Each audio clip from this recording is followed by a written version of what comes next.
Nais ko pong kayo'y makinig at buksan yung mga puso't isipan tungkol po sa pag-aaral ng banal na salita ng ating Panginoon. So the price for the ministry, for without Christ there is no power. Hallelujah. Ang pinaka-text po natin mga kapatid ko, can you open your Bible on 2 Timothy? 2 Timothy, chapter 1, verse 9. It is written that we are all called. Every Christian called. All of us are called. And 2 Peter also, chapter 1, verse 10. Nakasulat din dito, we are all called with unholy calling. So, lahat po tayo tinawag ng ating Panginoon. Lahat ng tao, lahat ng mga Kristiyano, tinatawag ng ating Panginoon. But, hindi po lahat pinipilit ng Panginoon. Lahat tinawag, pero not chosen at all. Hindi po lahat pinipilit ng Panginoon. Sapagkat, kung tayo willing na magpagamit sa ating Panginoon, mga kapatid. Kahit nasabihin pa natin, alam mo ang buong Biblia. Kahit nag-aaral ka pa ng Bible School, kung hindi ka pinilit ng Panginoon, hindi ka rin magagamit. Bakit kaya? Kung gusto nating malaman, mga kapatid, open to our Bible. In the book of Proverbs 23, verse 26, mayroon pong requirement ang Panginoon doon. This is the first tip. Proverbs 23, verse 26. God said that my son give them heart and live and eyes observe my way. Hinihingi po ng Panginoon yung ating attention, yung ating puso, na hindi tayo pwedeng maglingkod sa Diyos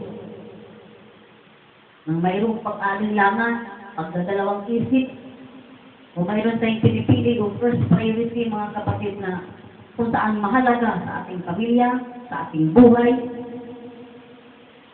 Maaaring busy ka sa negosyo, busy ka sa pamilya mo, maraming kang mga kadahilanan.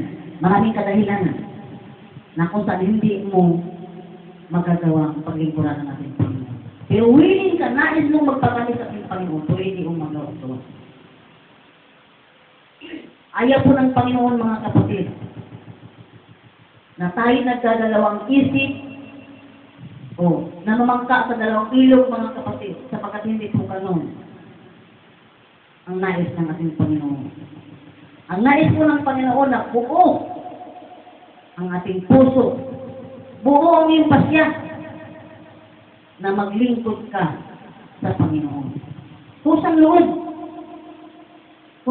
kang magsilbi sa Panginoon at paglingkuran siya nang walang pag-alilangan, walang kapalit, walang anumang bagay na makakahadlan sa iyo.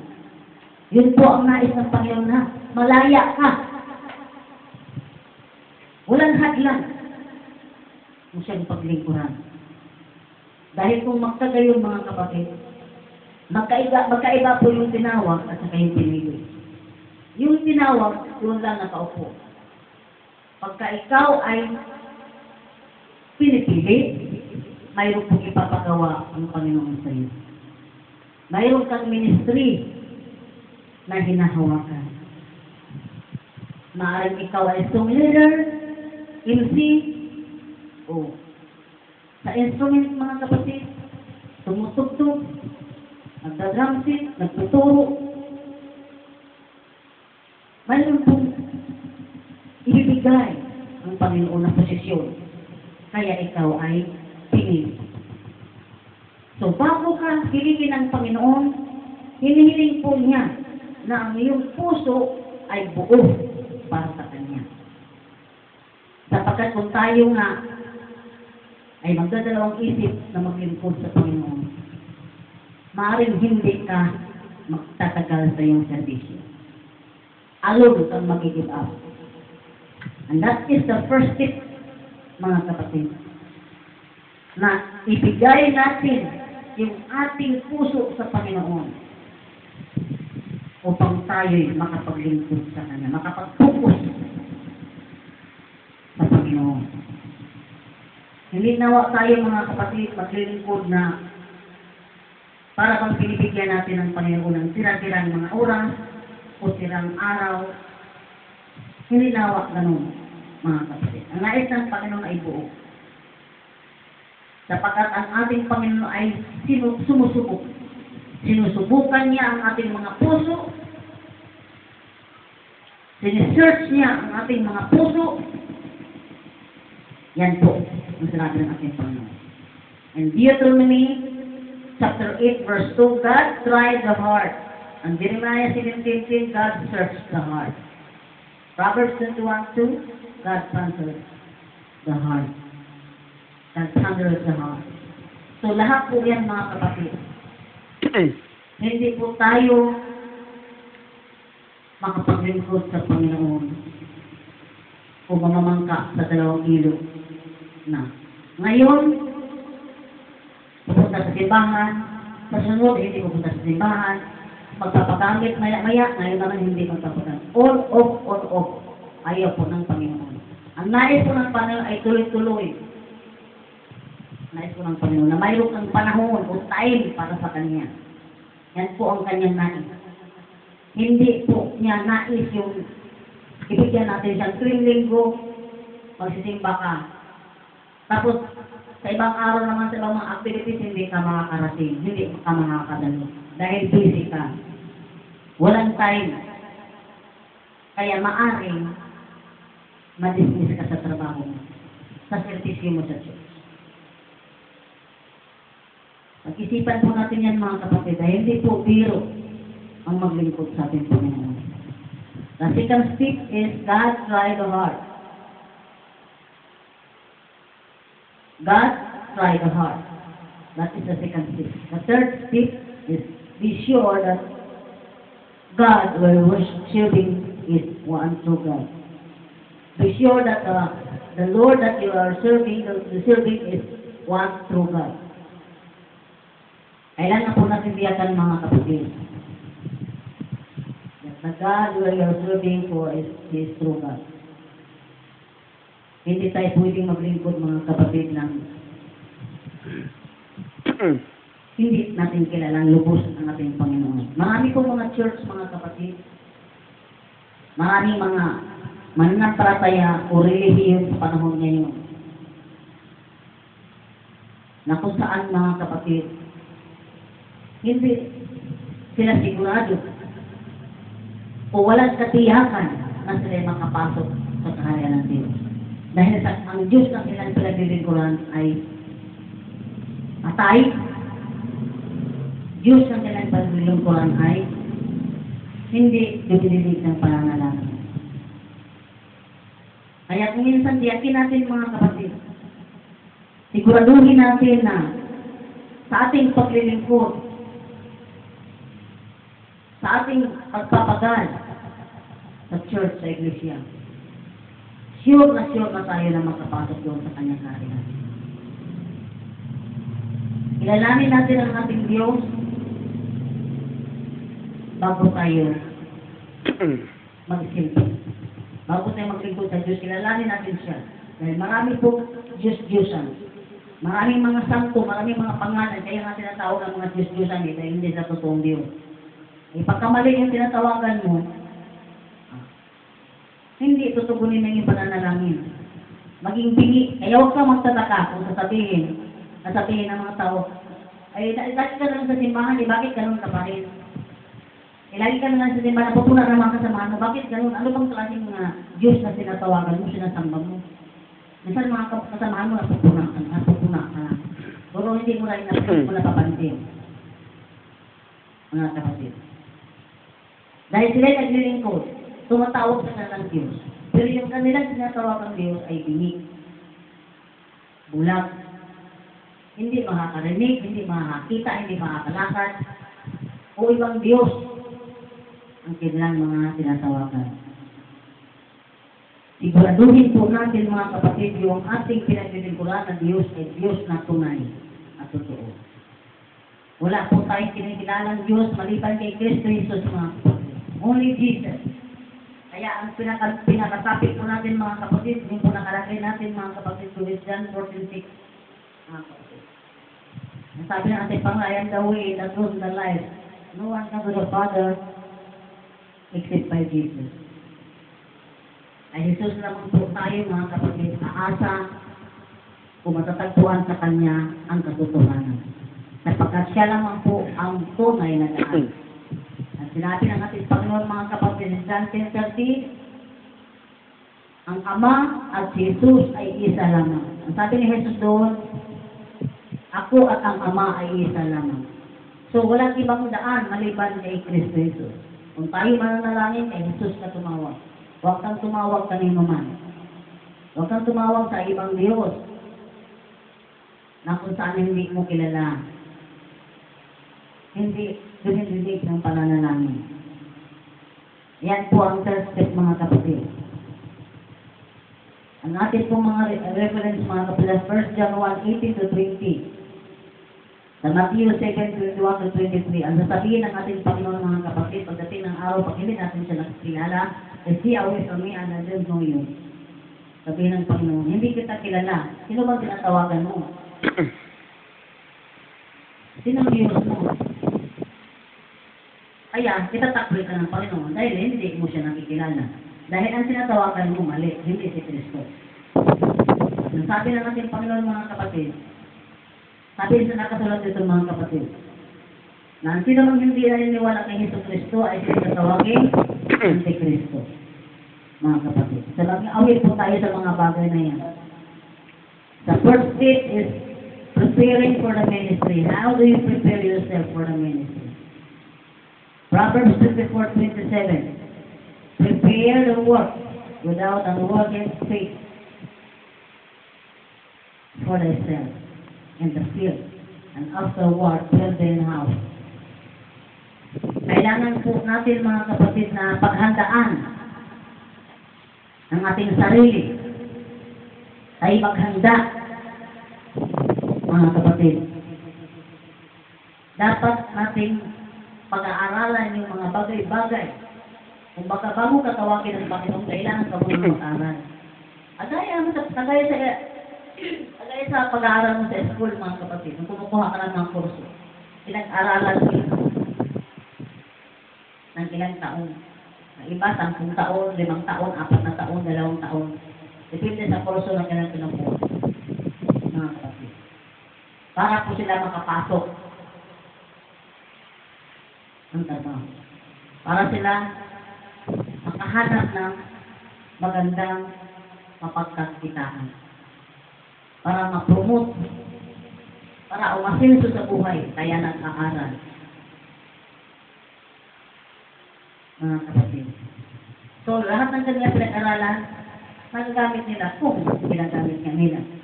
Pagdating naman sa ating Panginoon, hindi ka pwedeng gagamitin sa ministry, basta tayo dito sa pulpito na walang alam sa salita ng Diyos. So, kailangan natin pag-aaralan, paghandaan, dahil kung hindi tayo handa, maaaring ibubuwal tayo. Ibuwal tayo ng ating kaaway na si Satanas. Madali tayong matukso. Madali tayong matumba. Madapa. Pagka hindi tayo matibay. Ako nyo mga kapatid. Pag wala tayong alam sa salita ng Diyos at mga ngaral ka, ay imposibleng gamitin ka ng Panginoon. Imposibleng tatayo ka sa pulpito. Imposibleng piliin ka ng Panginoon na hindi mo pinag-aaralan. Yes, ang Diyos na nagbibigay ng Espiritu. Ina-anointing ng Panginoon yung kanyang mga tao. Ina-anoint niya yung kanyang mga pili-pili. Sa magitan ng Holy Ghost, Holy Spirit. Yun po ang magsasalita. Pero kung wala na naman tayong alam, maging si Jesus mga kapatid. He gives the instruction. to the disciples. Binibigyan po ng instruction ng Panginoon yung kanyang mga alagad kung anong dapat gawin. Ngayon wala nga yung mga disipulo. Wala na si Kristo. Pero nandito yung kanyang mga salita. Kaya ito ang ating pag-aaralan. Para tayo'y matuto at matutong tumayo, mangaral, ayon sa pinag-utos ng ating Panginoon. Ang sabi din dito sa 2 Timothy chapter 2 verse 15, study to show thyself approved unto God. A workman that needed not to be ashamed, rightly dividing the word of truth. So para hindi tayo mapahiya, nakalagay dito mga kapatid, tayo'y mag-aral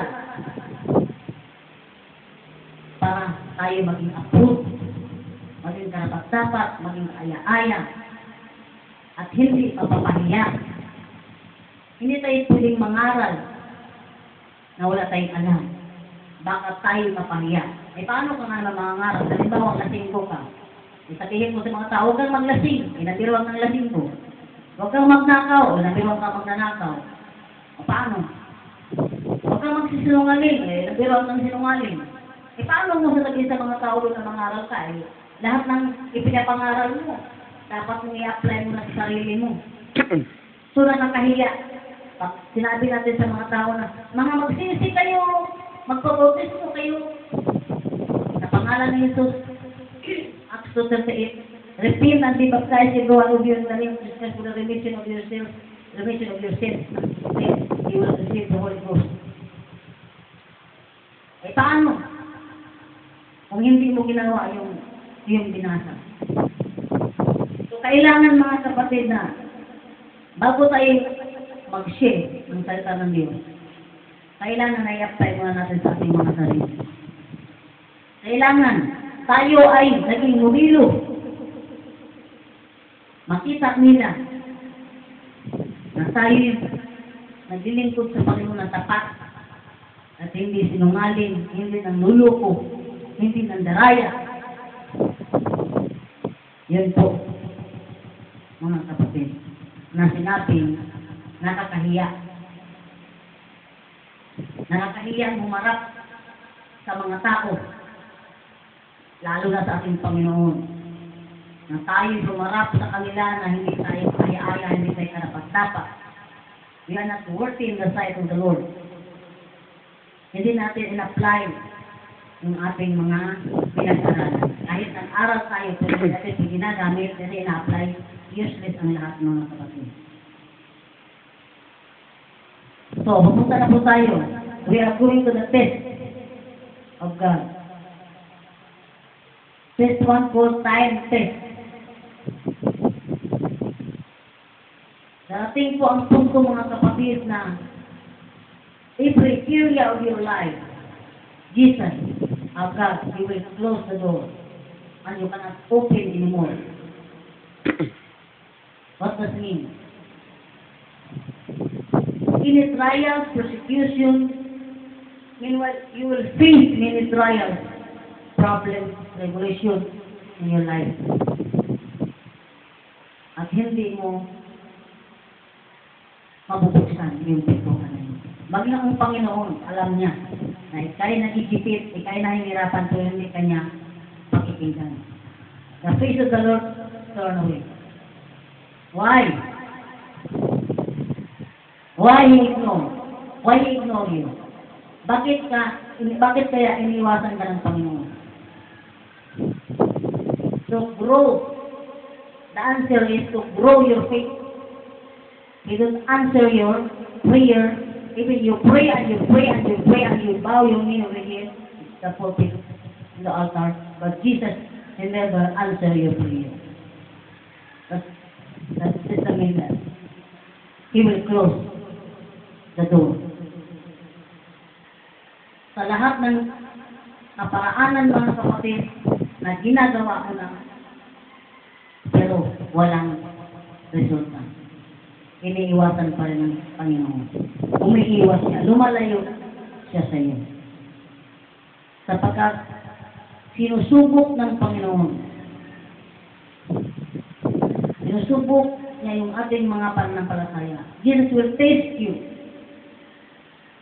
if you are willing to serve Him. Even there is any trials, problems, persecution, He will test you. Ganun po ang ating Panginoon.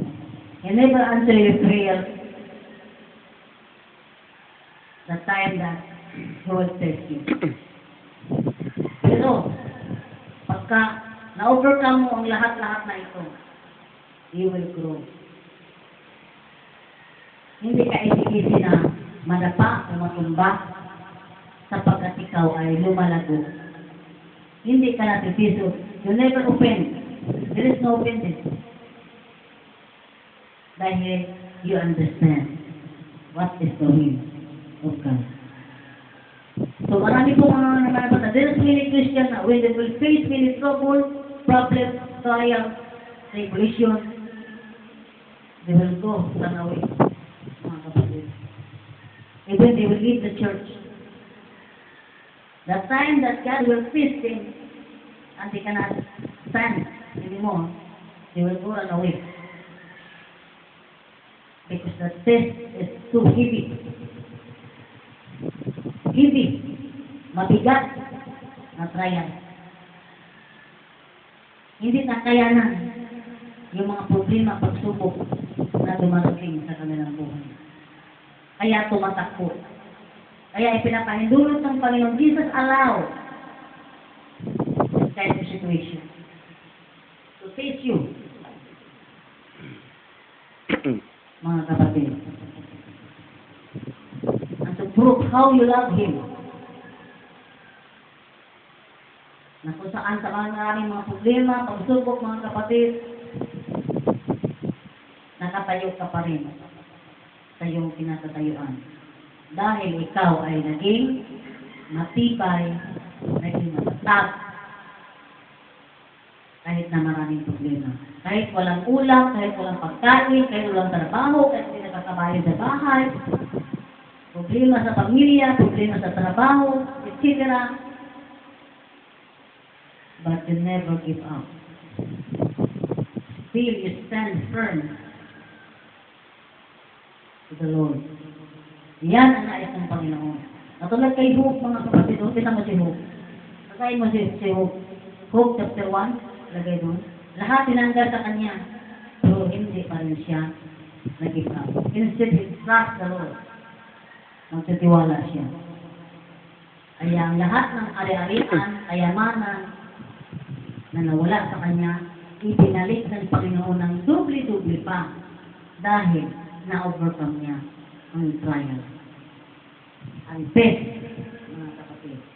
Kaya huwag tayong susuko. Don't give up. Whatever happens, don't give up. Just keep on praying. Just keep on praying. Pray and pray and pray and bow your knee. Lumuhod ka sa Panginoon. Mananalangin ka. That is the best solution, mga kapatid. When you face trouble, problem, trials, persecution, tribulation, bow your knee to the Lord and ask Him that Jesus will lead you, He will guide you, He will comfort you, and He will restore everything, mga kapatid. Lahat ng nawala, babalik ng Panginoon. That is the best answer, mga kapatid. Now, whatever happens, don't give up, but be still unto God. Hanggang sa pagbabalik ng ating Panginoon, tayo'y maging matatag, matibay pa rin na naglilingkod sa Kanya. Sapagkat siya lamang ang ating malalapitan, wala na pong iba. Hindi tayo manalangin na, Lord, kakapit ako sa iyo. Ang prayer natin na hayaan natin ang Panginoon na siyang hahawak sa atin. We cannot hold God, but let God will hold you. That is the best, mga kapatid. That is very important in Christianity, mga kapatid, na hindi tayo magpapabaya sa ating pananampalataya. there is many Christians, many members here, they go run away. When they face trouble problem, they will go run away. They think we give them problem or trouble. They think the enemy is gone for the pastor. But God only tests them. Test their faith. Kung sila ba yung matapang, matatag. Pero hindi nila nakayanan. Kaya sila nag-run away. Kaya paano pa natin mga kapatid na pagtagumpayan kung tayo na si pagtaguhan? Paano tayo nagamitan ng Panginoon? How Jesus, how God use you? If our behavior is always like this, He cannot use you. Hindi tayo makagamit ng Panginoon. If you will go run away and surrender and give up, God, He don't use you as instrument. He don't give you granted. He never give you granted. He never give you position even. Dahil naging duwag tayo. Hindi tayo naging matapang. Nasa oras ng mga problema dapat tayo lumapit sa ating Panginoon. This is the problem of all Christianity, mga kapatid. Na pag dumating yung problema, dumating. Hallelujah. That is the first one. All signs. The second test is the servant test. He will serve another man of God. Ay nilutan ng Panginoon na maglingkod ka sa iba. Pag nakita mo ang mga gawain, ang pastor doon sa iba, at kung marami kang nakikita kasipisuran, marami kang nakikita agil, marami kang nakikita hindi magaganda, at ikaw din ay nag-run away. Halimbawa, ginamit ka sa church mo. Ginagamit ka ng Panginoon. May nakita ka hindi maganda. Nilipat ka na ng ibang church. You will transfer another church. And you will find another man of God. At makikita mo na naman doon. Marami ka nakikita na masabi mong katipisuran. You will open quickly. Paano ka makapagsilbi sa Panginoon? Na lagi tayo nakatingin. We are always count the mistake of other people. Lagi na tayo nagbibilang ng kasalanan ng iba. Sa halip tayo matutong magpatawad, tayo matutong magbigay, umunawa. Pero hindi po natin yung maiintindihan. Yun po ang mahirap mga kapatid. Kaya kung hindi tayo puspos ng Espiritu, if you are not filled with the Holy Ghost, you will obey quickly. Lagi kang nanihina, nag-alala, natatakot, nag-aalinlangan, lagi nag-worry. Lahat na lang mga kapatid nakikitang mali. Ang sabi na natin, looking unto Jesus, hindi tayo pwedeng tumingin o magbilang ng kasalanan ng iba. Dahil lahat ng tao magkakasala, nagkakamali. Lahat ng tao, ang Panginoon lamang ang siya hindi nagkamali. Siya lamang ang hindi nagkakasala, hindi nagkakamali ang ating Panginoon. Pero ang tao, likas na makasalanan, mga kapatid. Lahat ng bagay, makikita mo sa isang tao. Pag doon ka makapupos, babagsak ang iyong pananampalataya. Hindi ka magagamit ng Panginoon. You cannot grow, and you cannot stand anymore. Even. Kung lagi tayo nagbibilang ng kasalanan ng iba, we always count to the mistake. We always count the mistake of other people. You should to forgive and forget, mga kapatid. Forgiveness is very important. Na tayo matutong mapagbigay, mapagpatawad na puso. Sabi ng ating Panginoon sa Matthew